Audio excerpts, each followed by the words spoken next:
In this video, you will learn how to use the Income Tax Summary Report in Sage Accounting Individual to help you complete the self-employment section of your tax return. Before you start, to ensure accurate reporting, follow these steps. Review your draft transactions. Assign the correct categories and save them to completed transactions. Only completed transactions are included in the report. Identify and separate non-allowable expenses. HMRC has strict rules on allowable business expenses, so be sure to review their guidance. Include any necessary accounting adjustments.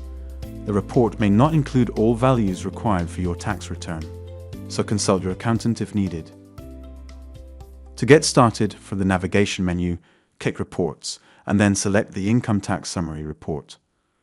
This report provides a breakdown of self-employment income and matches the structure of the HMRC online form, or the short version of the paper form known as the SA103s.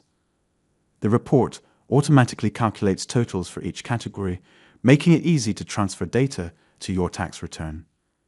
Use the Copy Amount button to quickly copy values for each category and enter them into your tax return.